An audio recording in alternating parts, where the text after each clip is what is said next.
warahmatullahi wabarakatuh. Waalaikumsalam warahmatullahi wabarakatuh. Innal hamdalillah nahmaduhu wa nasta'inuhu wa nastaghfiruh wa na'udzu billahi min shururi anfusina wa min sayyiati a'malina. Man yahdihillahu fala mudilla lahu wa man yudlil falan tajida lahu waliyyan mursyida. Asyhadu an la ilaha illallah wahdahu la syarika lahu wa asyhadu anna Muhammadan abduhu wa rasuluh. Allahumma salli wa sallim ala nabiyyika Muhammad wa ala alihi wa sahbihi wa man da'a bi da'watihi wa sara ala nahjihi ila yaumiddin. Amma ba'du, fa yaqulu subhanahu wa ta'ala fi muhkamil tanzili, ya ayyuhalladzina amanu taqullaha wa qulu qawlan sadida yuslih lakum a'malakum wa yaghfir lakum dhunubakum wa may yuti'illaha wa rasulahu faqad faza fawzan 'azima. Bapak Ibu sekalian, para jamaah rahimakumullah, alhamdulillah kita bersyukur kepada Allah Ta'ala yang kembali berkenan dengan kemudahan untuk hadir di rumah Allah yang kita cintai ini dalam upaya kita untuk beribadah padanya. Mudah-mudahan Allah berkenan meridhai dan mudah-mudahan berkenan untuk mencatat semua aktivitas kita di rumah Allah ini menjadi bagian dari ibadah kita yang mudah-mudahan nantinya bisa menambah beratnya timbangan kebaikan kita, insyaallah. Bapak-Ibu sekalian, hidup dan mati itu adalah ketentuan Allah yang tidak bisa kita pilih, tidak opsional sifatnya. Dan kita juga semuanya akan pasti mengalami dua kehidupan. Dua kehidupan yang sekarang sedang kita jalani dan kehidupan nanti setelah Allah kita wafatkan lebarkan kembali, dunia dan akhirat. Pemahaman kita dan benarnya sikap kita untuk melihat tabiat kehidupan ini akan menentukan kesuksesan kita hidup. Karena dua kehidupan ini punya tabiat dan karakter yang berbeda sekali. Dunia sementara dan karakternya adalah untuk bekerja, untuk beramal. Tapi di akhirat yang itu abadi selamanya, tidak ada lagi beban kerja. Akhirat itu hanya waktu kita menunggu hasil kerja dunia ini. Maka ada nasihat dari seorang ulama kita, ad-dunya daru amalin wal akhiratu daru jaya fam annam ya'mal guna nadimahuna. Dunia ini adalah tempat untuk beraktivitas, di akhirat tempat untuk mendapatkan hasil aktivitas itu. Maka yang belum beramal di dunia maka akan masuk akhirat. Dan amal-amal aktivitas dunia ini sementara ini yang akan menjadi bekal satu-satunya untuk kita bisa hidup baik di akhirat abadi itu disebut dengan ibadah. Yang banyak telah kita bahas ya dalam fikih ibadahnya. Itulah rahasia kenapa Allah berfirman, wa ma khalaqtul jinna wal insa illa liya'budun. Aku tidak ciptakan jin dan juga manusia kecuali dengan satu tujuan, agar mereka ibadah kepada aku. Itu dunia saja. Di akhirat tidak lagi ada perintah ibadah. Nah, namun ibadah yang terlalu dunia ini yang benar itu penentunya yaitu saat kita nanti mati. Artinya kalau kita hidup 50 tahun kok 9 tahun lebih 11 bulan lebih berbahaya, kok kita ibadah baik tapi saat menjelang mati kita ada lepas ibadah itu nggak ada gunanya. Dan sebuah hadis yang sahih Rasulullah mengatakan, yuqa'athu kullu 'abdin 'ala ma mata alaih. Setiap hamba Allah itu akan dibangkitkan dari kiamat, kondisi baik buruknya tergantung kondisi baik buruknya dia mana, husnul iman atau su'ul iman. Itulah karenanya kenapa Allah itu sering nyebut kata-kata mati di Al-Quran. Dihitung ada sampai 164 kali dalam berbagai bentuknya. Ini tentunya jangan berat hikmahnya agar kita sering ingat mati sehingga kita termotivasi untuk berjalan bekal. Dan Nabi berpesan, akhiru min hari bapak, perbanyak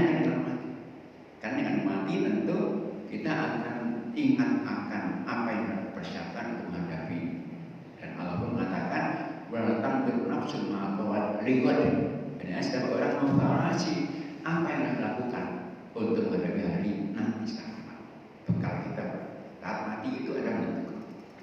Maka hidup baik itu penting, tapi mati baik itu penting. Itulah karena itu kita suruh ingat mati, dan karena itu amal-amal yang karena ingat mati banyak besar. Dari hampir semua amal yang dengannya ingat mati banyak. Contohnya kita menjenguk orang sakit itu kan ingat mati. Nabi bersabda, man ada musliman wadwatan sallallahu alaihi sakura al-famalak hatta usia. Man ada asyiyatan sallallahu alaihi sakura al-hatta usia.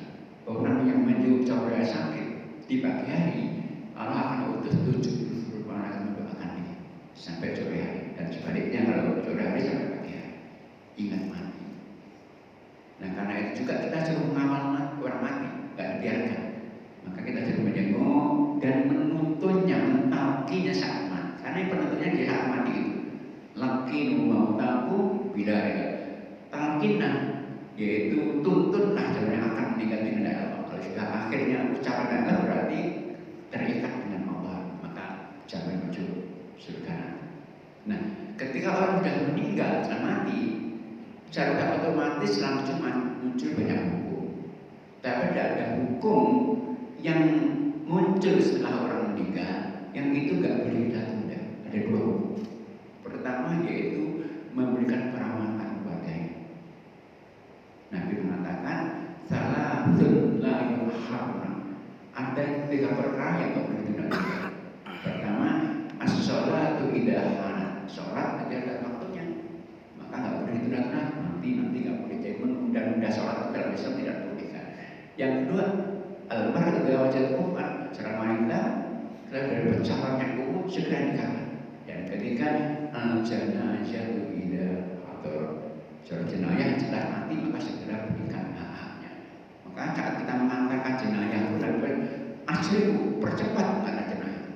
Nah, di antara alasannya kalau dia jenayah baik, berarti Anda akan menyandarkan kamu untuk menyampaikan tempat yang lebih baik lagi. Kalau dulu nunggu akan memikul yang dulu. Itu pertama. Yang kedua yang juga harus dilakukan yaitu membagi waris. Jadi seorang itu meninggal, secara otomatis terputus hak miliknya, otomatis nggak punya milik. Nah miliknya nanti menjadi otomatis menjadi hak ahli waris.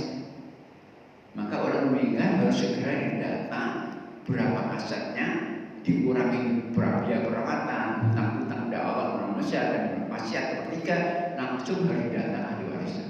Karena menunda warisan ini berarti menunda orang lain. Karena ditunda, bisa jadi orang itu bisa berobat, nggak bisa berobat, bisa beribadah, maka menunda warisan ini nggak boleh berbeza. Kenapa menunda orang lain? Nah, cuman masalahnya kalau di sebagian besar kita sering warisan itu lebih mendapat perasaan. Bapak meninggal, ibu masih hidup, jangan ibu macam ibu. Nah, kalau terjadi bisa jadi ibu itu makan harta yang lain, bahkan bisa makan harta yatim. Maka di tengah-tengah ayat warisan rinci itu banyak ya. Yang rinci An-Nisa 7-14. Di 10-nya tadi sangat berhasil kalau menjelaskan tentang besarnya dosa makan harta mayat. Itu bisa ikut berapa? Bapak meninggal, hari yang dibagi, kuasa ibu makan harta anaknya dengan sebaliknya. Jadi menunda sama kadang-kadang warisan itu orang dibagi rata saja, tidak boleh. Karena hukum warisan hukum yang sangat amat rinci, sangat rinci dan ancaman terlalu berat bagi mereka yang enggak.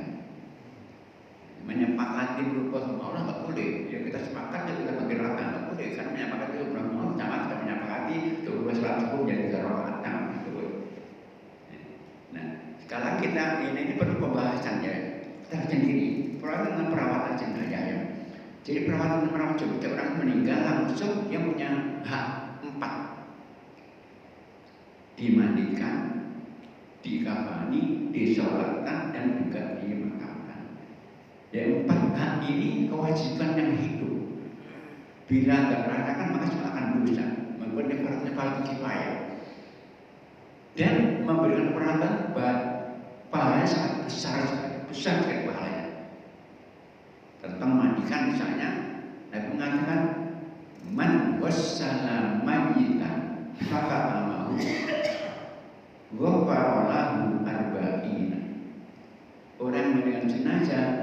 bisa menutup aib yang dilihatnya, maka Allah mengampuni 40 dosanya. Wa man kafanahu kasallahu istabjana, dan orang mengkafan mayat Allah akan berikan pakaian sutra-sutra. Wa man hafara hufratan wa ajannahu fiha ajrallahu ajraskan iyahu ila yaumil qiyamah, dan orang yang menggali makam dan menguburkan seorang tempat kuburan, maka Allah akan mengalirkan pahala dia persis orang memberikan tempat tinggal sampai hari kiamat. Besar. Mensolatkan misalnya, Nabi mengatakan man hadal jannah jada hatta yusalli alaiha falahu qiratun wa man hadaraha hatta tudfana falahu qiratun. Orang yang hadir dalam jenazah muslim dan sampai mensolatkan, Allah akan beri dia 1 qirat pahala. Dan kalau dia sampai menguburkan, Allah akan beri dia 2 qirat pahala. Para sahabat bertanya, wa man qiratun? Ya Nabi, apa 2 qirat pahala itu? Dan mengatakan besarnya kal jabalail azim. 2 qirat pahala besar, bahkan 20 besar-besar. Ini artinya apa? Memberikan jannah itu harus dipercepat, sementara merawatnya pahala besar. Ini isyarat bahwa masing-masing kita mestinya harus bisa, harus mampu dan mau merawat jenazah. Kenapa? Kalau kita tidak bisa sehingga kita menyerahkan orang lain, bisa jadi orang lain yang mempunyai kemampuan itu enggak ada, berarti akan memperlambat dan kita berarti menyalahi sunnah Nabi. Kadang-kadang buktinya ada, kita memperlambat. Yang kedua, seorang itu ketika keluarganya meninggal, yang berhak merawatlah keluarganya. Nah, kalau keluarga itu nggak bisa, maka berarti apa? Pahala besar mempersiapkan tapi orang lain emang mestinya kita mau, dan itu cuma nggak sulit, sangat mudah. Ada mudah sekali. Cuman memang ada beberapa aturan. Artinya teknis sederhananya yang dengan sangat mudah. Contohnya, memandikan jenazah itu ya hanya 2 rukun saja. Yang pertama niat karena perintah Allah ini, niat menentukan keabsahan ibadah. Yang kedua, membasuh cuma wabatan dengan air yang bersih. Itu secara teknis keabsahannya. Memang ada sunnah-sunnah yang harus dikerjakan. Kenapa? Dalam jenazah itu yang paling berhak adalah pertama yang diwasiati. Bila orang berwasiat sebelum meninggal, nanti kalau meninggal tolong yang meninggal kepada tempat orang. Dan para sahabat biasa itu. Tapi kalau tidak, ahli warisnya. Dan sunnahnya laki-laki, perempuan. Meskipun mahram boleh misalnya. Nabi pernah merawat anak Aisyah berkata, ya Aisyah, tidakkah engkau suka kalau engkau meninggal dulu aku mandikan? Engkau suka? Tapi ternyata kan tidak. Aisyah meninggal setelahnya. Nah, dan prakteknya Nabi nggak pernah mandikan jenazah wanita meskipun 2 anak. Jadi ketika Nabi itu meninggal anaknya Zainab misalnya meninggal, Nabi langsung buat tim perempuan. Umayyah sebagai penulisnya, Nabi berdiri di sampingnya, di sebelahnya, hanya memberikan komando, "Igsilniha bima'in wa sidrin talatan aw khamsan aw sab'atan waj'al barakah." Kata Nabi, mandikan putri itu dengan menyiram dengan air yang terlalu berdarah 3, 5, 7 atau lebih, jual kancil, dan kemudian jadikan air terakhir dengan kapur baris. Wadah Nabi, dan mulailah di tempat-tempat wudhu. Artinya apa? Jadi Nabi tak mandikan, maka laki-laki perempuan. Meskipun budaya ini salah sunnah yang diajarkan Nabi Rasul. Dan mandikan jenazah itu sunnahnya ada sunnahnya. Dan pertama, tidak boleh mandikan jenazah di depan orang banyak. Harus orang tertutup, yang ikut sekedar yang mereka yang masih pada. Dan jenazah tutup auratnya, nggak terbuka auratnya. Jadi dia betul pas tapi tertutup auratnya. Sehingga maka Nabi makan yang bisa menutup aibnya, tutup auratnya. Jadi itu untuk mandikan jenazah.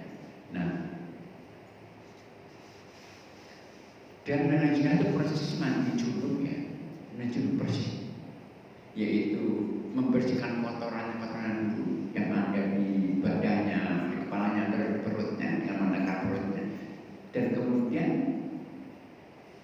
sebagian besar ulama kita membutuhkan dulu dari kotorannya. Seperti orang mandi junub juga Nabi nanti wudhu dulu, dan kalau dia menggunakan air kecuali wudhu.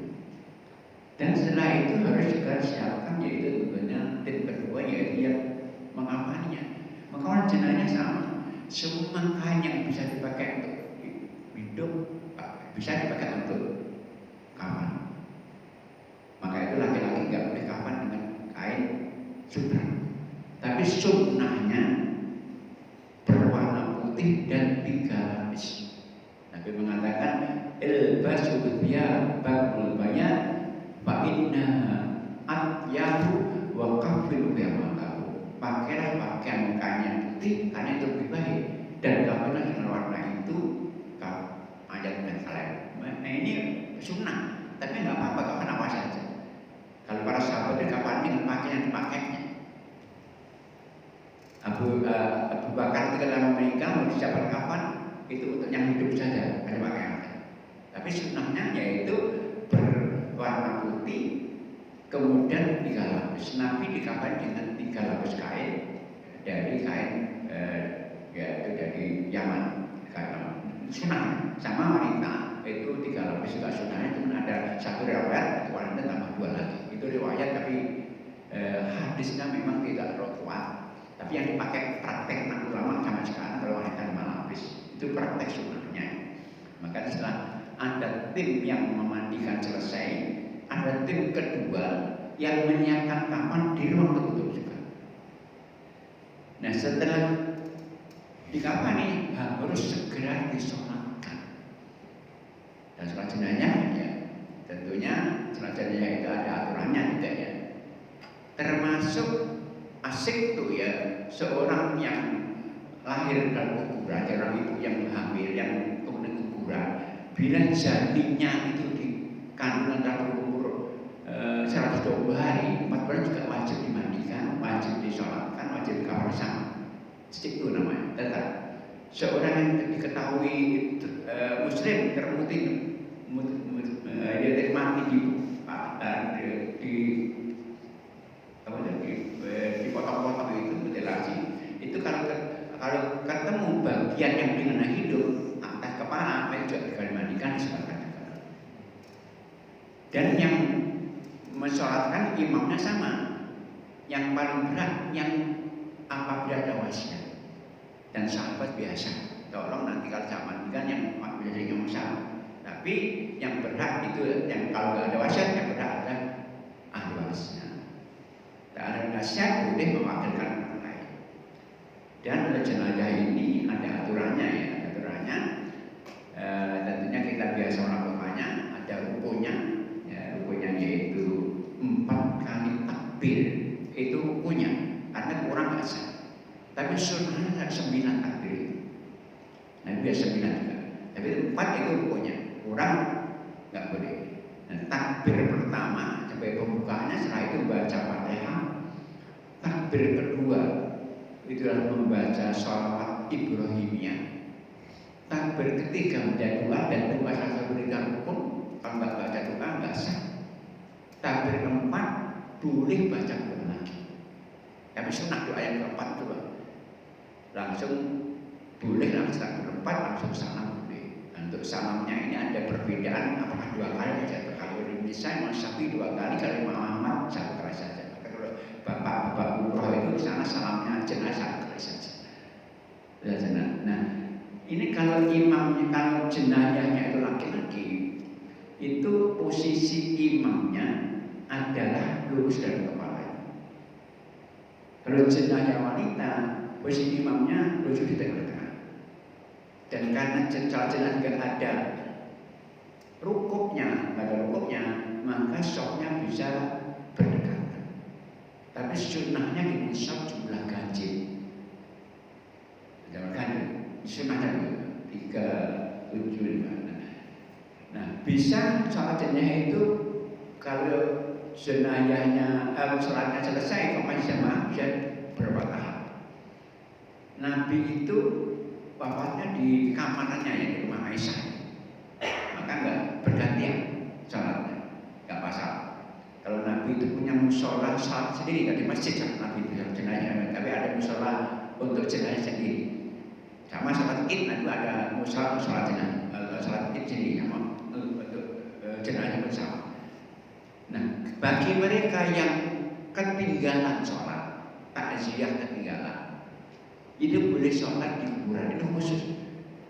Hukum asalnya kan di kuburan tidak boleh, tapi yang ketinggalan boleh di kuburan. Itu hadisnya sahih. Jadi Nabi itu pernah suatu saat ketika datang ke masjid, tidak menemukan seorang yang biasa membersihkan masjid. Ditanya, kemana? Wafat. Kata, maka anak kenapa kalian beritahu? Dan Nabi tunjukkan kuburan, misalnya kuburan. Itu bagi mereka yang ketinggalan di kuburan. Tentunya dengan menghadap kiblat ya. Nah, kemudian setelah salat jenazah dilakukan, harus segera yang berikutnya diantarkan ke makam. Dan wanita dilarang untuk mengikuti ke makam. Ada Umayyah itu sahabiah yang sering ditunjuk Nabi untuk penanggung jawab perawat jenazah. Jadi mengatakan, nahan Rasulullah SAW anit ibadil janais walam ya'zim ma'ina. Nah, melarang kita wanita untuk mengikuti jenazah ke kubur, meskipun larang bukan haram ya, tapi tetap larang. Itu bagi wanita. Nah, saat akan jenazah ini sunnahnya dipercepat, sunnah berjalan, jangan berlari. Karena mengatakan kalau itu yang baik, Anda akan segera mengatakan lebih baik lagi, karena kubur itu bisa rodotun minal jinnah, bisa taman surga, taman surga baginya. Tapi kalau buruk, maka Nabi untuk apa akan memikul jenazah? Dan saat jenazah tidak ada zikir yang dikeraskan. Jadi orang mengenal jenazah itu sama orang perang. Yuhibbus sultan, Allah menyukai diam. Jadi ketika baca dengan baca zikir Allah salawat itu tidak sunnah, diam. Bahkan ada kisah begini. Ketika para sahabat mengantar jenazah kuburan, ada seorang yang menganjurkan pada para pengantar, istaghfiru lahum, mohonkan ampun untuk orang yang tak. Ada seorang sahabat nama Abdullah bin Umar, ulama sahabat nama Umar Khattab al-Umar, itu mengatakan, lah, udah kamu berusaha mah, karena nggak ada sunnahnya mengatakan dengan mengatakan dengan suara keras, termasuk zikir. Kalau zikir silakan sendiri, itu sunnah.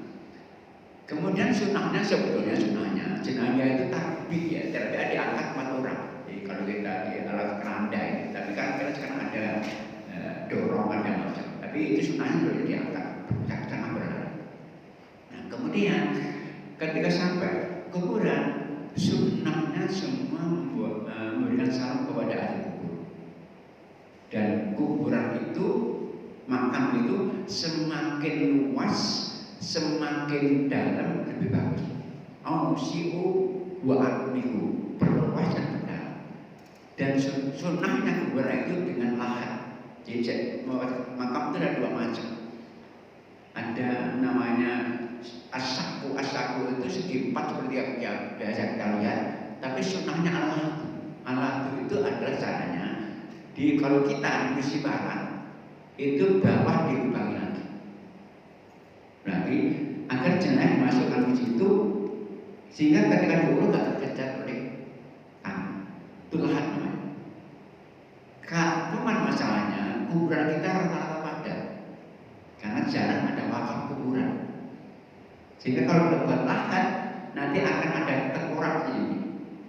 Maka lahat sunnahnya di tengah-tengah. Setelah kali 4, tengah-tengah dibuat lahat lagi, dibuat lubang lagi. Agar jangan masukkan itu, kemudian ditutup dengan apa? Jadi nggak tergecat langsung boleh. Bukan. Rata-rata kita itu langsung kita barat, kemudian kita kasih papan berdiri. Nah itu mudah patah. Maka lahat memang sunahnya pakai lahat, itu sunahnya. Ya. Cuman memang ya kita masih belum banyak menemukan hal itu ya. Nah, tapi itu sunah mestinya harus kita lakukan. Nah, yang mengantarkan jenazah kuburan itu pertama tidak boleh memakai sandal ke kuburan. Nabi pernah ada seorang sahabat mengatakan, ciptaika, lepaskan jenazah. Yang kedua, tidak boleh duduk hingga jenazah diturunkan. Duduk orang. Kemudian tidak boleh melangkahi makam. Maka itu ziarah kubur yang sunnah itu mestinya nggak harus masuk makam, di pintu kubur saja. Karena ziarah kubur sunnah melalui makam larangan. Nah kalau saudara bapak kita jauh sana, nanti kita melangkai berapa kuburan, berapa larang kita langkai. Toh semua doa yang Nabi ajarkan untuk ziarah kubur semuanya pakai lafaz untuk semuanya, bukan pada seorang.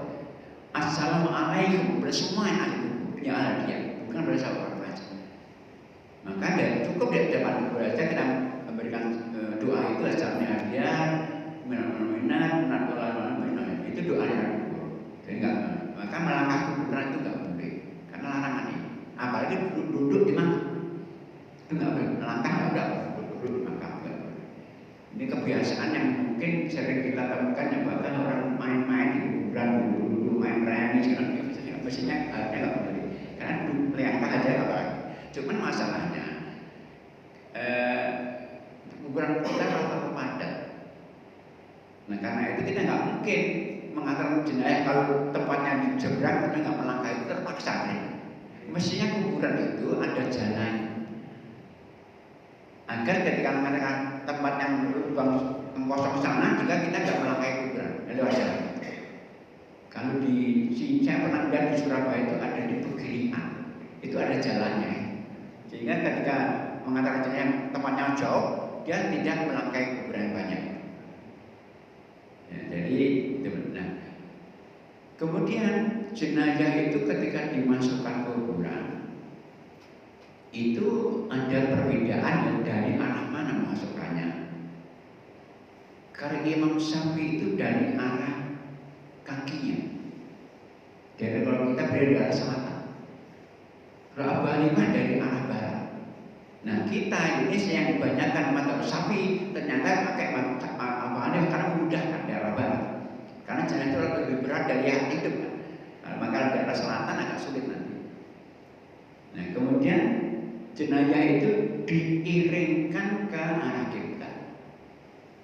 Tidak harus dibuka ya Pak. Jadi ternyata tali jenazah itu nggak ada sunahnya ya. Ketika kapan itu luas sekali nggak perlu tali masalah. Tali itu dipakai untuk menjaga-jaga agar kita diangkat dan terbuka saja. Maka kalau kemudian kainnya luas bisa dilipat gitu nggak perlu tali. Cuman rata-rata kita kan toko-toko yang menjual kapan itu nggak terlalu lebar ya. Jadi kapan itu idealnya, sunnahnya itu lebarnya 3 kali lipat pundak. Kalau yang ada itu 150 cm. Kalau yang banyak itu 120 cm tidak cukup, kan kurus nggak cukup, ada double. Maka akhirnya bisa perlu tali karena sering nggak terlalu lebar. Ke arah kiblat itu. Nah kemudian ada satu sunnah. Ketika jenazah itu wanita, Nabi menyunahkan yang masuk ke liang lahat bukan laki-laki yang tadi berhubungan sama istri meskipun sudah mati. Jadi itu ketika putrinya Zainab radhiyallahu anha itu wafat, Nabi ada kuburan, tapi sebelum dimasukkan Nabi tanya siapa yang tadi malam berhubungan sama istri? Abu Talha, saya, kamu yang masuk. Itu sunnah saja, biar terbaca. Dengan sama, yang masuk ini sunnahnya yaitu ahli dan keluarga. Dan di saat kuburan itu tidak ada ritual, kecuali doa setelah dimakamkan. Jadi nggak ada talqin lagi. Kan talqin itu ada menuntun ya. merespon saja menjelang meninggal. Maka jangan meninggal tidak ada talqin lagi, karena talqin itu sekali lagi menjelang meninggal yang bisa merespon agar dia saat meninggal akhirnya la ilaha illallah. Kalau dia meninggal dia nggak perlu talqin lagi. Yang kedua, tidak ada juga adzan iqamah di sunnah. Adzan karena adzan itu disunahkan untuk memberitahu masuknya waktu sholat, bukan masuknya orang makan. Maka ritual yang ada dia hanya doa. Maka Nabi SAW makam jenazah sahabatnya dan diurut dan mengatakan istaghfiru li akhikum was'allahu lahu tathbit wa in al-yus'a. Kata Nabi kepada sahabat namanya, mohonkan ampun untuk saudaramu ini yang pemakam ini, dan mohonkan doa agar mengokohkan imannya. Sekarang dia akan naik malaikat. Maka doa itu ritual terakhir saat di makam. Nah itu tentang ritual terakhir di makam. Itu tentang perawat jenazah. Nah setelah itu tidak ada acara-acara lain kecuali takziah. Takziah itu maksimal 3 hari, nggak boleh 3 hari, ada 3 hari. Nah takziah itu sunnahnya yang bertakziah memberikan kepada yang ditakziah. Kalau dulu pernah terjadi Ja'far itu sepupu Nabi meninggal pada peperangan. Nabi mengatakan isna'u li ali Ja'far ta'aman fa'al fajr. Buatkanlah untuk keluarga Ja'far makanan karena telah sibuk dia dengan musibah. Bukan sebaliknya ya, bukan yang justru kesusahan menyiapkan bagi yang takziah, dan yang bertakziah itu memberikan bantuan mereka karena mereka jangan. Itu tentang perawatan. Yang kedua tadi ya, jadi ada hukum yang secara otomatis muncul setelah orang meninggal tadi, yaitu tentang warisan. Dan sekali lagi ilmu yang membahas tentang warisan ilmu yang sangat amat rinci, lebih rinci dari sholat, puasa, zakat, haji. Sehingga apa? Kita itu tidak bisa sholat dengan Quran, nggak bisa puasa dengan Quran, nggak bisa haji, tapi kita bisa berpuasa dengan Quran. Nah setelah Allah menjelaskan rinci di dalam Quran, Allah menjelaskan dalam ayat Nabi. Jadi yang rinci itu secara Nisa 7-13. 13 Allah katakan tilka hududullah wa may yuti'illah wa rasul yudkhilhu jannatan khalidina fiha. Itulah batasan-batasan hukum waris Allah. Siapa yang taat kepada Allah, maka Allah bermasukkan ke surga kekal abadi. Tapi ayat 14-nya itu ancamannya mengerikan. Wa may ya'sillaha wa rasulahu wa yata'adda hudahu yudkhilhu naran khalidan fiha wa la adabun. Tapi yang maksiat dan melampaui batasan-batasan waris, Allah akan masukkan ke neraka kekal abadi dalamnya dan baginya adab yang menghina. Jadi sangat menakutkan. Maka sekali lagi mestinya juga ada orang menguasai waris, karena waris nggak boleh dilakukan, pertama nggak boleh ditunda. Jadi jika menunda berarti menghalangi hak orang lain. Karena hak otomatis muncul ya, orang meninggal langsung miliknya putus darinya, langsung otomatis menjadi milik ahli waris yang hidup. Maka harus segera dibagi, nggak menunggu lama-lama. Sebab menunda sekali lagi menghalangi hak orang lain. Itu nggak. Yang kedua, karena ini hukumnya sudah sangat baku dan sangat rinci, maka nggak boleh dirubah-rubah. Karena merubah kata Allah itu nggak boleh, meskipun sepakat, meskipun ridho. Sama kita ridho nggak boleh berubah sholat cukup jadi 3 rakaat sama itu. Dan kadang-kadang kan wanita satu bagi rata-rata nggak boleh. Kalau mau begini, yang kaya melepaskan hak boleh. Saya nggak boleh nggak masalah. Tapi nggak boleh mengambil orang lain. Jadi mereka itu orang boleh melepaskan hak, saya nggak ngambil apa. Tapi nggak boleh mengambil orang lain. Sama wanita ingin sama dengan laki-laki nggak boleh mengambil orang lain. Atau dibagi sesuai aturan, silakan yang lebih memberikan yang kurang. Tapi setelah dibagi sesuai aturan, Jangan menyepakati berubah sebelum ketentuan dilakukan. Nah, dan orang itu akan menjadi ahli waris dengan dua syarat. Pertama, ada hubungan nasab, hubungan darah. Itu 3. Asal kita, bapak, ibu, kakek, nenek. Sabang kita, anak, cucu. Itu jadi 2. Hasiah kesamping, saudara kandung, saudara sebapak, saudara ibu, paman kandung, keponakan, misalnya itu ahli waris karena darah. Yang kedua, karena pernikahan. Maka seorang itu nikah sah secara syariat, otomatis terikat hukum waris berdua, bukan mertuanya, suami istri. Maka akad sah kok meninggal, maka langsung pasangannya dapat waris dari yang meninggal itu, meskipun belum berhubungan. Maka itu dalam Islam nikah siri itu gak sunnah. Kenapa? Nikah siri itu diam-diam. Nanti, cuman masalahnya di Indonesia kadang-kadang orang nikah kedua siri semuanya. Akhirnya apa? Ketika meninggal, istri yang kedua nggak dapat warisan. Itu dosa. Yang pertama mengambil hak. Maka apa? Orang kalau punya istri 1, 2, 3, semua dapat yang sama. Gara-gara siri yang kedua nggak dapat warisan, dosa. Dan haknya sama ya. Jadi kalau suami meninggal punya anak ini, istrinya dapat 1/4. Istri 2 dibagi 2, 3 dibagi 3. Enggak ada kaitan dengan kapan lama barunya. Yang 50 tahun nikah dan yang baru nikah meninggal sama. Nah, ketika nanti nggak ketahuan, maka kasih nggak lagi. Jadi karena pernikahan. Jadi hanya itu saja. Jadi warisan itu baru muncul dengan karena nasab, karena maka anak angkat, anak adopsi, anak ini nggak ada warisan, karena nggak ada hubungan nasabnya. Nah, secara umum itu tentang yang menghargai warisan. Jadi ahli waris tadi bisa terharap karena 2. Pertama, karena perbedaan agama. Nah, dari itu muslim kafir beragam muslim. Seorang muslim nggak waris yang kafir dan siapa lagi. Kalau ada orang bapak anaknya banyak, 1 nggak muslim nggak ada warisan. Yang kedua karena pembunuhan. Seorang anak minta motor orang tua nggak dikasih, bunuh nggak dapat warisan, di penjara lagi.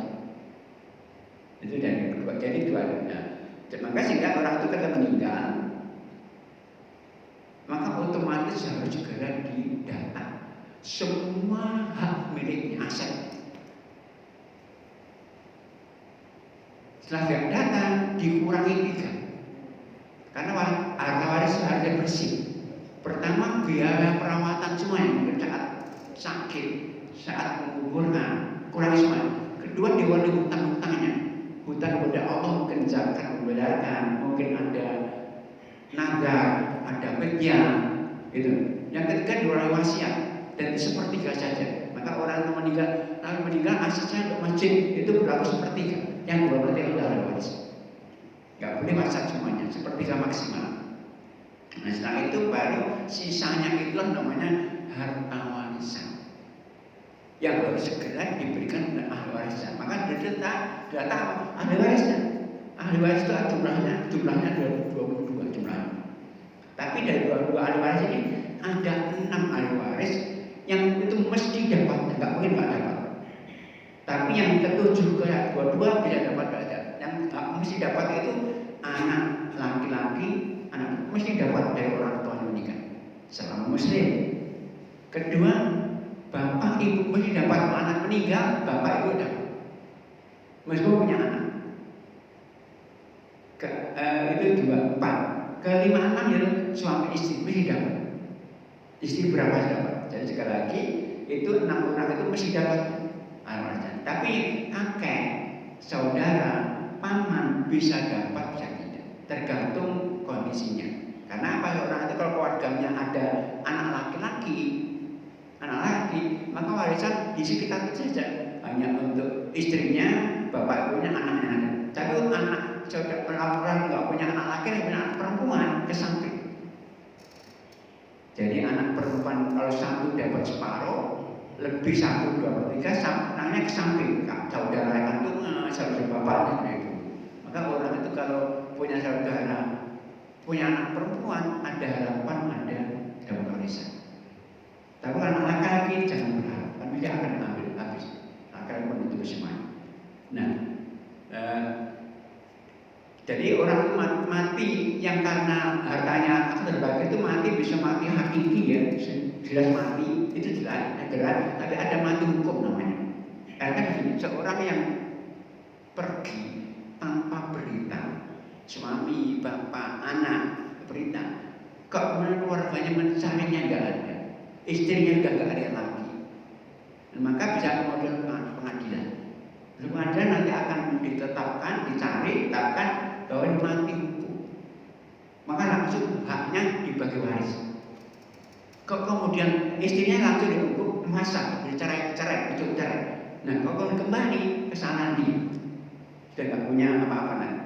Istrinya udah nikah orang lain, itu mati hukum namanya. Maka orang mati baik hak kalau hukum langsung haknya nanti dibagi. Dan waris yang didapat itu adalah yang hidup, yang mati dulu nggak dapat. Bapak ibu punya anak 5, yang satu meninggal dulu, maka bapak meninggal dapat karena meninggal dulu. Yang hidup saja itu dapat warisan. Jadi pewaris itu ahli waris yang hidup. Maka kita biasanya ditetapkan di pengadilan agama ya, penetapan ahli waris. Itu tentang warisan. Nah, rincinya yang perlu perhitungan, perlu tulisan memang ini. Kalau warisan enggak dengan begini. Nah, itu mungkin sementara ya yang bisa disampaikan. Kalau ada yang ingin menambahkan, bertanya waktu selanjutnya mau Ustaz. Gimana? Mau nanya tentang masalah warisan itu. Kalau misalnya tadi Ustaz mengatakan bahwasanya kalau dalam satu keluarga itu orang tuanya masih hidup, kemudian anaknya ini meninggal, maka pada saat orang tuanya meninggal, anak yang meninggal tidak dapat warisan. Enggak dapat. Tapi kalau anak meninggal, bapaknya dapat juga orang tuanya dari anak itu. Jadi anak meninggal itu kalau punya aset itu langsung bapaknya dapat, ibunya dapat. Nah, kalau bapak meninggal, anaknya sudah meninggal, nggak dapat Pak. Kalau yang meninggal dapat, nanti Nabi Adam dapat anaknya. Meninggal dulu kok.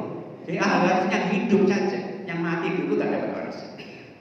Maka itu begini, suami istri itu sejak nikah harus dipisahkan hartanya dari awal.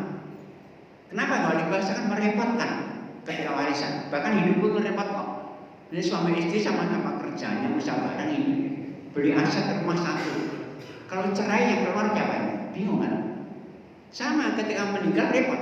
Contohnya begini, seorang suami istri sama-sama kerjanya bisa bareng. Nah, ketika suami meninggal dihimpun ini 1M. Misalnya, istri dapat berapa? Kalau punya anak istri 1/8 saja, 125 juta. Nah, mestinya setengah M milik dia. Tapi gara digabungkan dia hanya dapat 125 juta. Sama, ketika istri meninggal suami hanya dapat 1/4, 25 juta, maka rugi. Maka di awal dipisahkan. Nggak boleh digabungkan. Kalau dia pun merepotkan saat hidup dan merepotkan saat meninggal. Kenapa yang hidup dan terdoliminan? Itu namanya. Nah, di Indonesia kan rata-rata kan digabungkan. Maka sekarang ada perjanjian pranikah, pisah harta, itu yang benar. Harusnya begitu. Jadi ada yang nambahkan mungkin? Monggo. Assalamualaikum warahmatullahi wabarakatuh. Ustaz, di teks Al-Quran kan memang laki-laki dapat 2, perempuan itu dapat 1. Sedangkan pada saat ini misalkan saja si perempuan 1 saja yang hidupnya itu betul-betul melarat.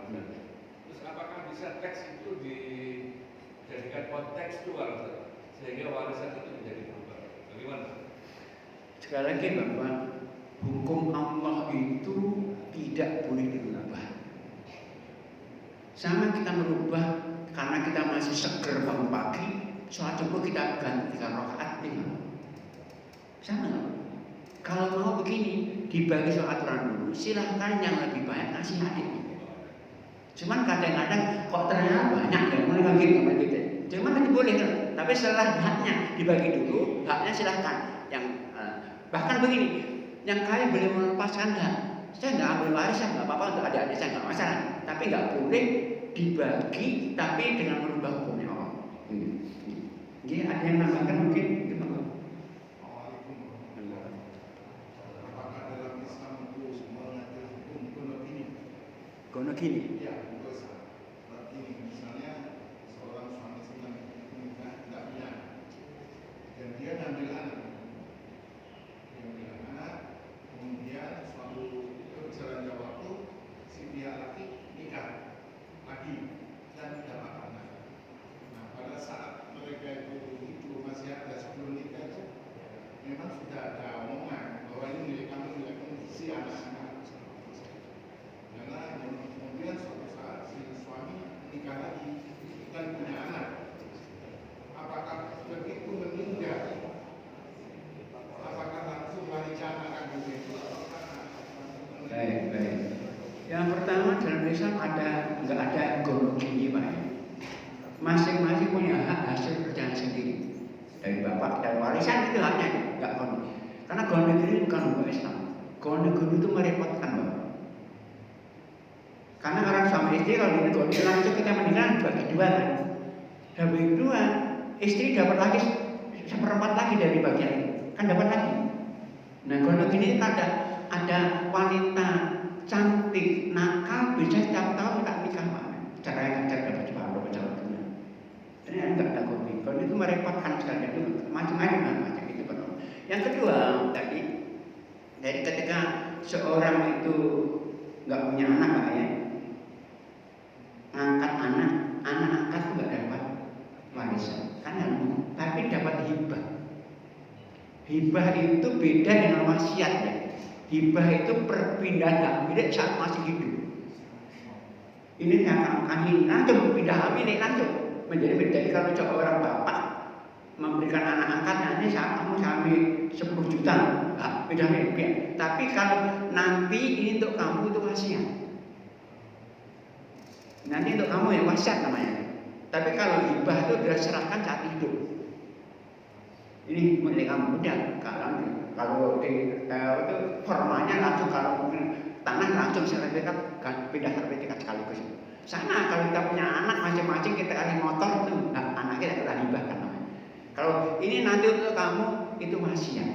Dan wasiat nggak berlaku untuk ahli waris. Dan wasiat maksimal bisa saja. Maka tadi ketika seorang suami tadi kemudian anak angkat, kemudian istrinya meninggal, nikah lagi, punya anak Pak ya, kemudian meninggal, maka yang dapat warisan hanya istri yang baru dan anaknya saja. Anak-anak nggak dapat karena nggak ada hubungan waris, nggak ada hubungan nasab dan yang dapat anak-anak dan istri yang baru yang belum nikah. Ini gimana? Yang mau saya tanyakan bagaimana syarat-syarat untuk memandikan jenazah yang di kampung-kampung itu yang saya tahu itu harus ada kembang, harus ada daun bidara, gitu. Apa hukumnya? Jadi begini Pak, kalau itu sunnah, jadi memang untuk sunnah ini ada hal yang perlu dipersiapkan Pak. Di antaranya Nabi itu mengatakan dalam hadis yang tadi saya katakan, air yang dipakai itu air tercampur dengan daun bidara, sidr bahasa Arabnya, yaitu itu ditumbuk dicampurkan.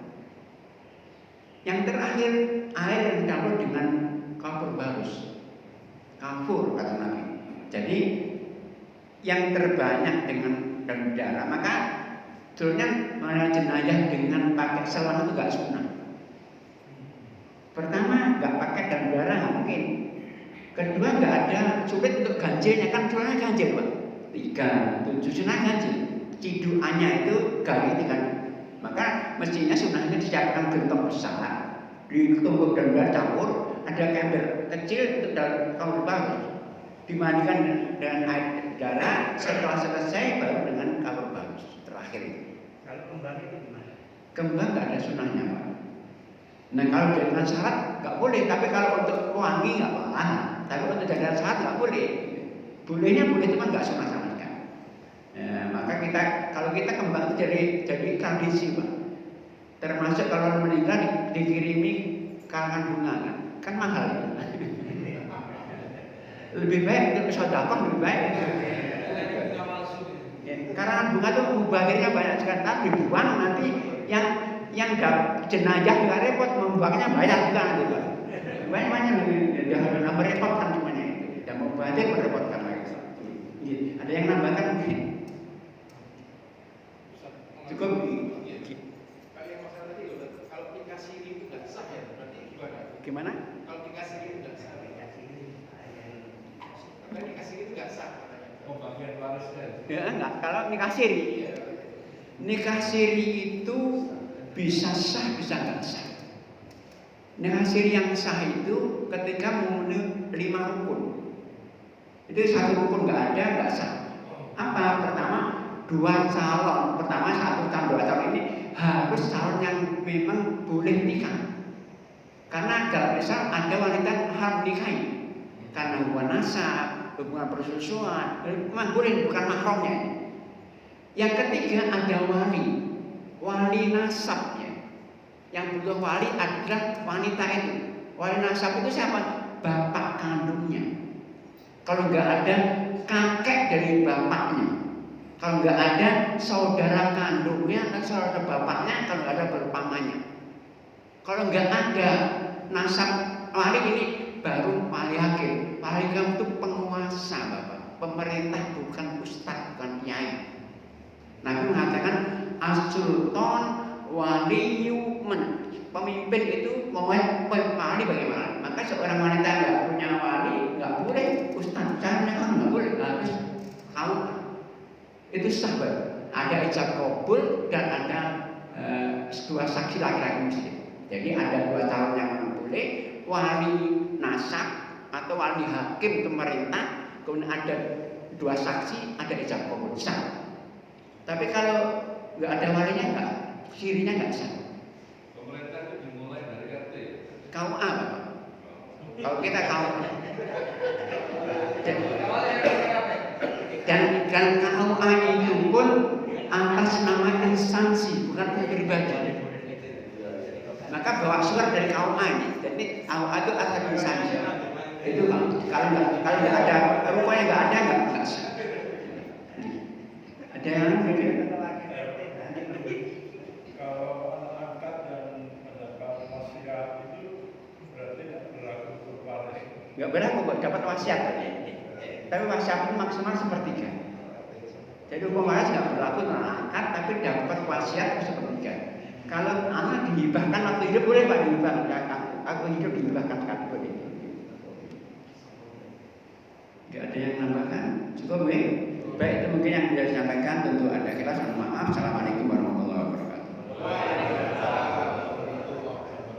Jadi untuk waris ini mestinya ada praktek Pak ya. Ada praktek artinya ada papan tulis, nanti kasusnya silakan kita bagi bersama gitu. Baik, mungkin 8 tahun kita akan baik.